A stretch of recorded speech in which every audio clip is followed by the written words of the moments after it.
بسم اللہ الرحمن الرحیم۔ السلام علیکم ورحمۃ اللہ وبرکاتہ۔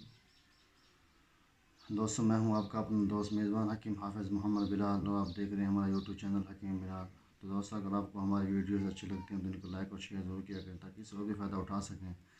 اور اگر آپ لوگوں نے ہمارے چینل کو ابھی تک سبسکرائب نہیں کیا، سبسکرائب بھی کر لیں تاکہ ہمارے آنے والی ہر ویڈیوز آپ لوگوں کو بآسانی طریقے سے ملتی رہے۔ تو دوستو، آج جو میں آپ لوگوں کے لیے نسخہ لے کر حاضر ہوا ہوں، الحمدللہ، یہ صداع، صفرا اور بلغمی، انسان کے اندر ان تین چیزوں کی وجہ سے بیماری ہوتی ہے۔ یا صداع بیماری ہوتی ہے، صفرا بیماری ہوتی ہے، یا بلغمی مریض ہوتے ہیں، بیماریاں ہوتی ہیں۔ تو دوستو، ان تینوں چیزوں کے لیے زبردست نسخہ لے کر حاضر ہوا ہوں۔ دوستوں، میں پہلے بتا دیتا ہوں کہ صداع کی علامتیں کیا ہوتی ہیں، یعنی کہ وجود کے اندر خشکی، درد، قبض، گیس، خون کا آنا، کھچاؤ، جمعیاں، ورم، یہ علامتیں صداع بیماریوں کی۔ صداع کی کیا علامتیں ہیں؟ خشکی، درد، قبض، گیس، خون کا آنا، کھچاؤ اور جمعیاں، ورم۔ آگے چلتے ہیں نمبر 2، صفرا بیماریاں۔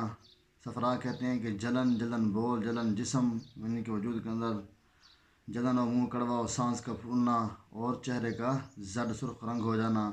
اور اسی طرح بلغمی، پانی کی زیادتی، یعنی وجود کے اندر پانی زیادہ ہو جاتا ہے، اور بھوک کا نہ لگنا، پیشاب کا سفید ہونا، پیشاب کا زیادہ آنا، بار بار آنا، اور ہاتھ پاؤں کا ٹھنڈا ہونا، سن ہونا، ہاتھ پاؤں پر پسینہ آنا، یہ بلغمی امراض ہیں۔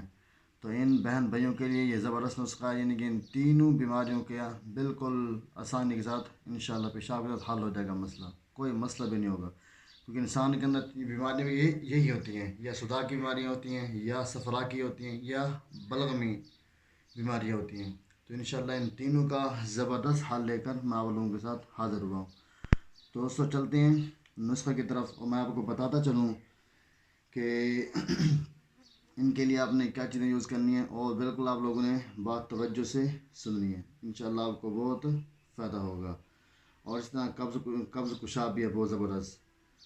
تو دوستوں، چلتا ہوں نسخے کی طرف۔ آپ نے سب سے پہلے لینا ہے سنا مکی، جو ان کے تنکے ہوتے ہیں وہ چن کر پھینک دینے ہیں، اور اس کے ساتھ لینا ہے اپنے سنڈ اور پوست حلیلہ، لمبی والی، گول نہیں، لمبی والی، اور نمک سیاہ۔ سنا مکی اور سنڈ، پوست حلیلہ اور نمک سیاہ، یہ چاروں اجزاء آپ نے لینے ہیں، اور ان کو ہم وزن کوٹنا ہے، کوٹ چھان کر ان کا سفوف بنا لینا ہے۔ اور طریقہ استعمال یہ ہے اس کا کہ رات کو سوتے وقت چائے کا آدھا چمچ گرم پانی کے ساتھ آپ انشاءاللہ اس کو یوز کریں، اور اس کا آپ رزلٹ دیکھیں، انشاءاللہ یہ آپ کو ہر قسم کی بیماریوں سے آپ کو محفوظ رکھے گا۔ تو زیادہ چاہتا ہوں، پھر انشاءاللہ ملتے ہیں نیکسٹ ویڈیو کے ساتھ۔